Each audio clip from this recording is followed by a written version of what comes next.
Estimados televidentes, sean bienvenidos una vez más a su programa CEO Talks. Es un inmenso placer hoy grabar desde la ciudad de Miami con Alberto Gross, quien es el CEO y fundador de CLA Directs, un gran empresario, emprendedor, quien nos va a transmitir y contar sus lecciones de vida y con quien vamos a conectar a hacer empresa en esta maravillosa ciudad de Miami con Latinoamérica. Es un gusto tenerte acá. Igualmente, un gusto estar aquí y muchísimas gracias. Gracias por haber aceptado aquí estar en cámaras y poder contar tu experiencia, Alberto. Con gusto. Sonrío cada vez que me preguntan que cuente la historia por la anécdota, y es la siguiente. Yo en el año 95, que en Estados Unidos deciden comercializar el uso del Internet, me uno a un emprendimiento muy joven, que fue de los primeros, que empezó a hacer algo en ese sector, y me mudo a San Francisco, desde Nueva York. Y del 95 al 96 se arma una pequeña burbuja, que hoy en día oímos de muchas burbujas, unas grandes, otras medianas, pero de esta pequeña burbuja no se habla mucho, y esta burbuja estalla en el año 96. Y yo estaba metido en la industria que estaba en sus primeros orígenes, en sus primeras etapas. Cuando estalla esta burbuja, tengo la observación más equivocada en mi carrera, y esa es la razón que termino haciendo lo que termino haciendo. Yo en el año 96, por estar de adentro, decido con mucha convicción que ya la Internet se había descubierto, que no había espacio para emprendimientos y que las grandes compañías y los grandes medios iban a tomar posesión de todo lo que se podía hacer con esta nuevo canal de comunicación. Okay. Y a raíz de eso, inspirado estando en San Francisco por lo que uno leía que había pasado en la fiebre del oro, muchos años antes, donde los que habían generado valor fueron aquellos que decidieron vender los instrumentos, los blue jeans, a la gente y a los mineros que iban buscando el oro, se me ocurre que la Internet iba a seguir su crecimiento acelerado. El tráfico de datos sobre el protocolo IP, que es el que se basa todo el flujo de Internet, iba a crecer exponencialmente, y había que ir y construir estas tuberías por donde iban a cruzar estos datos en América Latina, y de ahí surge la idea de CLA Direct, que es la empresa que fundo en el año 97. Me vengo a Miami para evitarme estar volando 6 horas desde Miami a San Francisco y de vuelta para llegar a América Latina, y decido que la oportunidad es de ir a facilitar y entregar las herramientas con las que iban a construir las redes de datos, por donde este protocolo IP, que era la base del Internet, iba a experimentar un crecimiento acelerado. ¿Tú veías tu compañía como un facilitador o un impulsor de este negocio? Yo veía que había una demanda que iban a hacer y iban a hacer con mucha fuerza. Okay. Y había que construir los canales por donde iba a circular la información, las autopistas de información. ¿Cuál es tu formación? Mi formación es, yo estudié ingeniería mecánica en Venezuela, en Caracas. Me vine a Estados Unidos a hacer una maestría en ingeniería económica, y de la carrera decido que quería ser banquero. Y en el momento antes de irme a San Francisco, estoy trabajando para mercados emergentes desde Nueva York en un banco que se llamaba Lehman Brothers. Muchos lo conocen, hace tiempo desapareció muchos años después que yo dejé el banco. Y estando ahí se me presenta la oportunidad de dejar el banco, que era una empresa grande, e irme a unir a un equipo de trabajo que no eran más de 6 personas. En San Francisco. En San Francisco. Y cuando decido dejar lo que yo pensaba que iba a ser mi carrera financiera y ir a algo mucho más dinámico, desde mi punto de vista tenía mucho más futuro, todo el mundo estaba en contra de lo que yo estaba diciendo. No entendían, desde mi casa no entendían por qué yo quería dejar el banco y la carrera de banquero, y cómo que me iba a ir yo a San Francisco a trabajar en una empresa pequeña. En nuevas tecnologías. En nuevas tecnologías, que aparte cuando explicaba lo que hacía la compañía nadie entendía. Pero de alguna manera, cuando empecé a documentarme y a leer, se me abrieron los ojos y vi que la oportunidad solo estaba empezando y que solo habían cosas por hacer. Lo curioso es que a los años y medio de haber estado en ese emprendimiento, que se desinfla un poco todo ese impulso que hubo en los primeros 18 meses, decido que de repente la creación va hacia otro lado, y de ahí termino armando esta compañía y decidiendo poner la base en Miami para construir estas autopistas por donde donde iba a pasar el tráfico de Internet en América Latina. Son casi 25 años o 25 años desde que formaste la empresa en el mundo de las soluciones tecnológicas. El otro día tuvimos la oportunidad de conversar en una sesión y tú contabas que las soluciones tecnológicas habían tenido como su evolución. Cuéntanos un poco cómo ha sido estas grandes etapas en el mundo de las soluciones tecnológicas. En el año 97, a nivel de telecomunicaciones y de tecnología, lo que había en América Latina habían empresas importantes dando servicios de voz y datos, los operadores incumbentes, Correcto. y estaban naciendo empresas pequeñas que arrancaban para ofrecerle al mercado conexiones a Internet. Correcto. Y eran empresas muy pequeñas. Nosotros como compañía nos especializamos en las tecnologías que necesitaban estas empresas pequeñas para poder dar sus servicios. Sus servicios era venderte un acceso a Internet. Ellos necesitaban tecnología para conectarse con la Internet y poderte facilitar el acceso local a esa conexión que ellos tenían. Correcto. Y esa fue la primera etapa. Y duró como varios años, no sé, 2, 3 años. En esa época, mucha gente cuestionaba y decía que eso eran unos niños jugando, que realmente, porque eran las etapas iniciales de la Internet. Posteriormente aparecieron los operadores y empezaron a migrar sus redes de datos a ese protocolo y esas tecnologías en las que se habían basado el crecimiento de la Internet. Y eso abrió nuevas oportunidades para los que estábamos metidos en el sector. Eso animó a compañías que desarrollaran nuevas soluciones y con mucho auge de cumplir varias cosas. La primera es aumentar la capacidad, porque a medida que los datos crecían exponencialmente, lo que necesitaban era elementos que pudieran manejar tuberías que fueran más anchas y que pudieran manejar mucho más datos. De acuerdo. Y después empezaron a caer otros sectores. Empezó a caer el sector del entretenimiento, las compañías de cable empezaron a migrar también a usar ese mismo protocolo IP para cursar y entregar la información que ellos tenían. Empezaron los negocios a montarse sobre... Empezaron a invertir en eso porque invertir. aparecieron tecnologías para que, por ejemplo, compañías de cable empezaran a dar también acceso a Internet en su infraestructura que tenían desplegada. Entonces, a medida que iban pasando los años, en 25 años, primero era un área donde solo había un grupito que daba una sola función de Internet y después empezaron a caer los operadores en sus diferentes sabores. Después, a final de la primera década de este siglo, empezaron a entrar los operadores móviles. Empezó la Internet a penetrar en las conexiones móviles y eso hizo que todas estas compañías que tenían servicios móviles tuvieran que ir al mercado a conseguir las tecnologías para poder entregarte servicios de datos desde en su mismo servicio. Y a tu pregunta, son pocos años con muchísimos ciclos y eso tiene algo muy positivo porque eso te fuerza a estar continuamente atento y sabes que si lo que hiciste en el pasado está muy bien, de cara al futuro, todos los días, como digo, todos los días se abre una nueva oportunidad, lo cual puede ser muy bueno para los que estamos adentro, pero de la misma manera la oportunidad se abre no solo para uno, sino se abre para todos los que estamos activos. En estrategia uno dice, aumenta la rivalidad, digamos. Cada vez el entorno es más competitivo. Correctamente, Entran más jugadores. Sí. No, y tú sabes que no importa lo bien, yo siempre he creído que no importa lo bien que lo hicimos, cada día arrancamos de nuevo. Y yo creo que este dinamismo en este sector te permite cada día hacer algo diferente o ese día encontrar un nuevo horizonte. Pero al mismo tiempo tienes que conocer que esa oportunidad no solo la tiene uno, la tienen todos los que activan.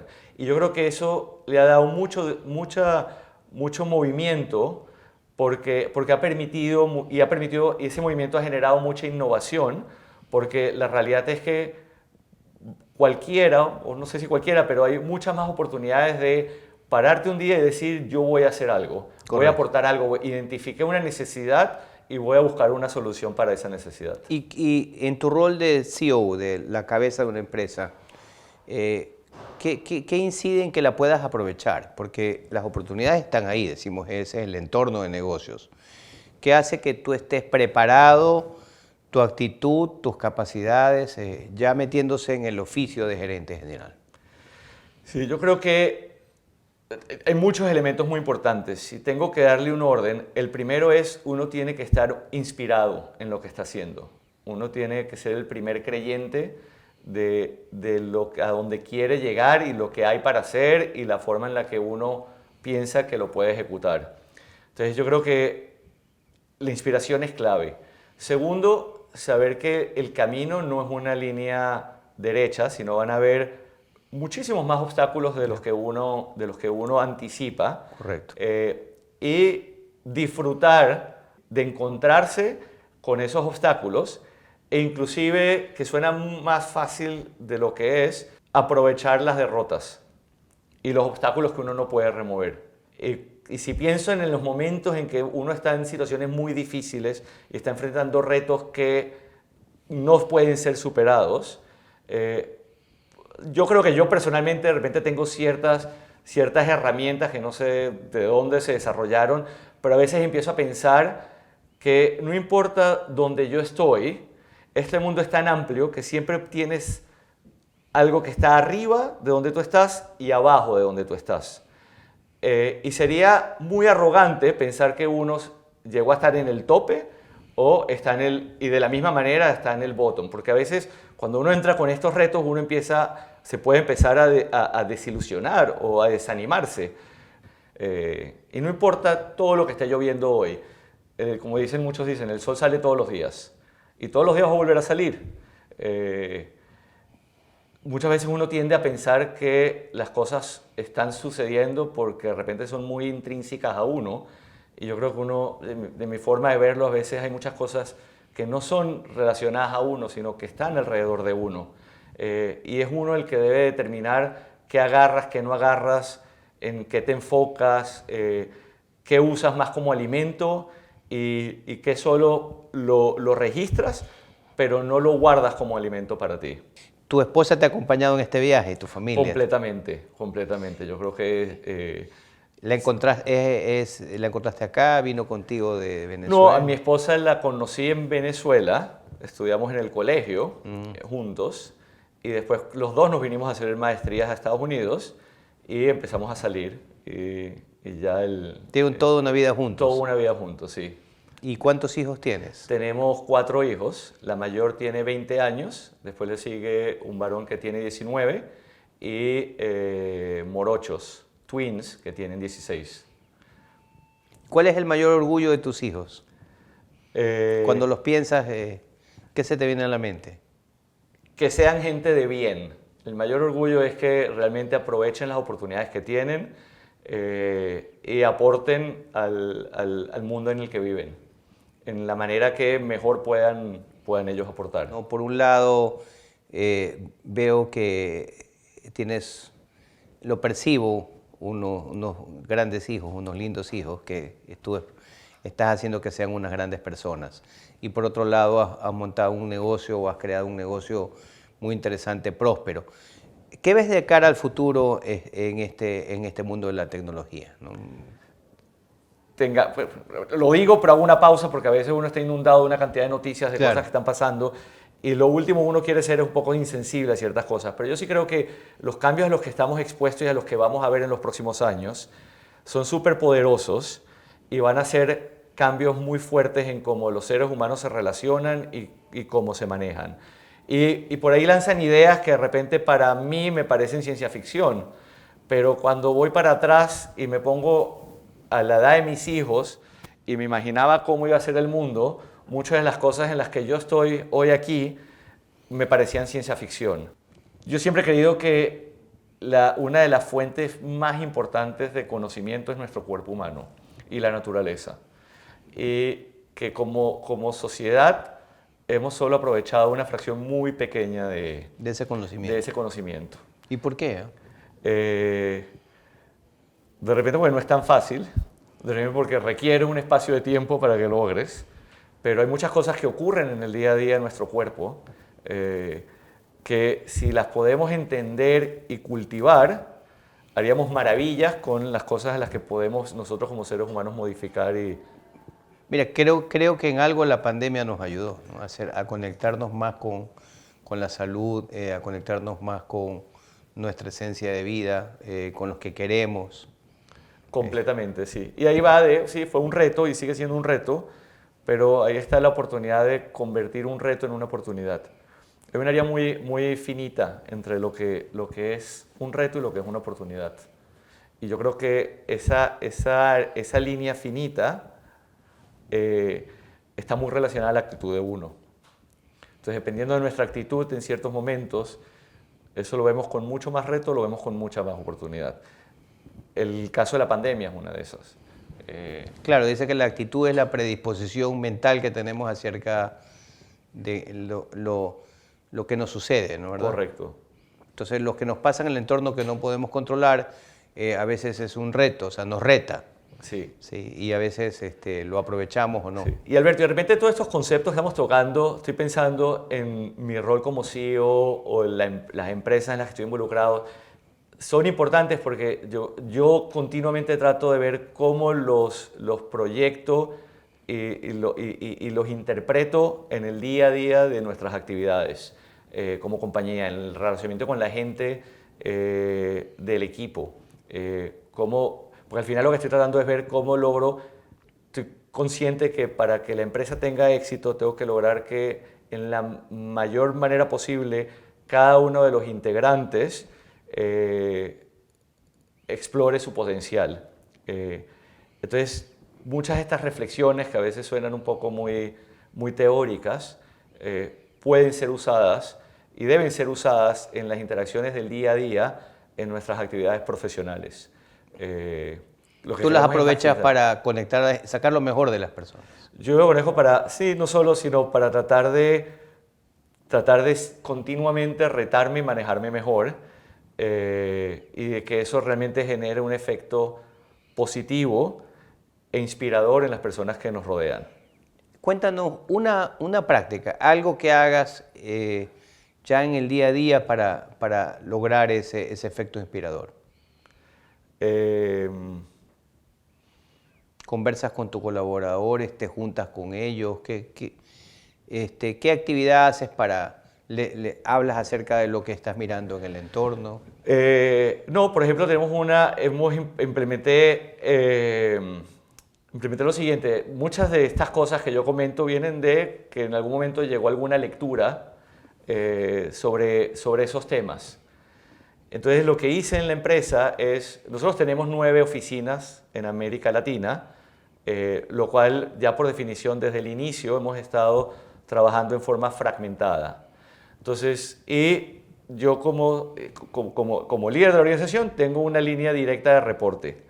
Lo que hice ya a raíz fue una reflexión que llegó en la pandemia, decidí que yo iba a tener sesiones una vez al mes con un grupo de 5 personas, de los cuales no tenía ninguna relación directa con ellos, y era independiente a qué tan senior eran en la organización. Independiente a la estructura. A la estructura. Entonces decidí armar una reunión con este grupo, que lo elegí a dedo, tratando de diversificar las áreas de la compañía. No agarré la gente senior y lo que decidí hacer en esa sesión es tomar alguna de estas lecturas y llegué a la primera y dije quiero que lean esto primero les escribí de la nada y hubo un poco se sorprendieron y esto después ellos compartieron conmigo su experiencia, porque me está escribiendo el CEO que me lea esto y le dije vamos a hacer una reunión los 5 y vamos a hablar de esto. Yo ya me había leído la lectura, había tenido mis reflexiones y tenía en cierta forma cómo moderarlo. Y empezamos y les dije, quiero tener una sesión con ustedes periódicamente por los próximos 4 meses, donde vamos a trabajar con un material que no tenía nada que ver con la compañía.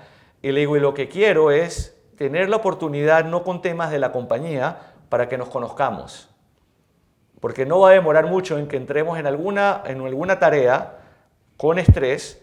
Y el hecho que yo los conozco a ustedes y entre ustedes se conozcan, porque entre ellos tampoco se conocían. De repente agarré la persona de la bodega de Chile y me junté con el ingeniero de México y lo puse con la contadora de Colombia. Wow. Y gente que de repente que entre ellos tampoco, yo sabía que no habían tenido, por ahí se conocían, pero no habían tenido. Y hicimos esta sesión. La sorpresa fue que fue súper positivo. Y fue tan positivo que la decisión después de esa sesión de 3 meses, 3 a 4 meses, les dije, ahorita ustedes van a liderar este mismo ejercicio y van a elegir 4 personas de la organización. Y quiero que elijan inclusive a la gente senior.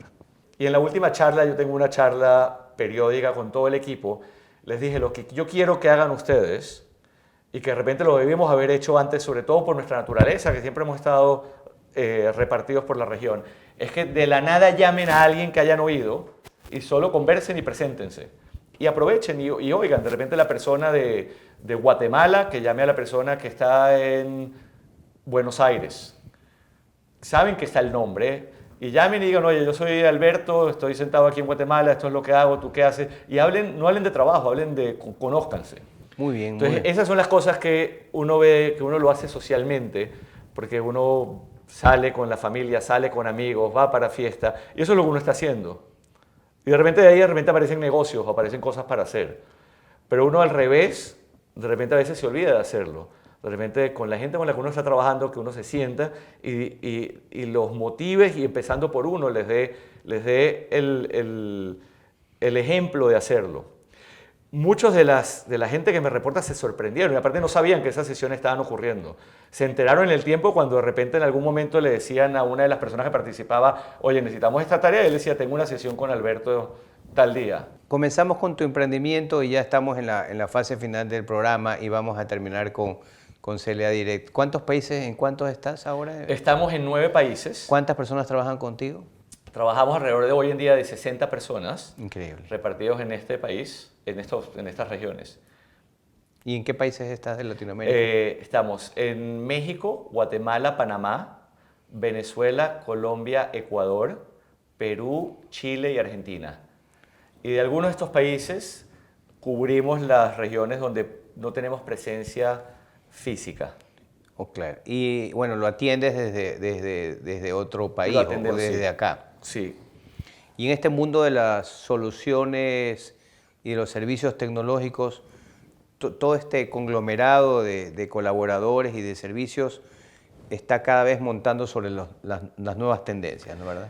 Sí, como mencioné, todos los días nosotros tenemos que estar muy pendientes de las tendencias del mercado y parte de nuestro éxito es poder hacer buenas elecciones. Sabemos que no todas nuestras elecciones tienen que ser buenas, pero la mayoría de ellas tienen que ser positivas. Pero sí, parte de lo que nos toca es poder identificar, de repente con un poco más, y volviendo al tema del tiempo, antes de que se vuelva algo más común y que sea de más conocimiento, no por tener ese secreto, sino porque si nos preparamos antes de cuando aparezcan las necesidades importantes, vamos a estar en mejor posición de ser nosotros los que resolvamos esa necesidad. Excelente, excelente. Hoy te agradezco muchísimo, ha sido una conversación. Cuando te invité al programa, parecía que la media hora se iba a ser larga, ¿no? ¿Verdad? Sí. Fíjate que se ha hecho nada. Se ha hecho nada, sí. Sí, pero es que cuando conversa con una persona como tú, que con tanta experiencia, y además fíjate algo valiosísimo. Hemos hablado de tecnología, hemos hablado del mundo de la innovación, pero sobre todo hemos hablado de personas. Y a veces uno se olvida de que lo más importante son las tecnologías humanas, ¿no? ¿Verdad? Sí. Cómo uno se comunica, cómo uno se conecta, cómo uno se inspira. Y creo que CEOs como tú cada vez deben ser más expertos en ese mundo de las tecnologías humanas.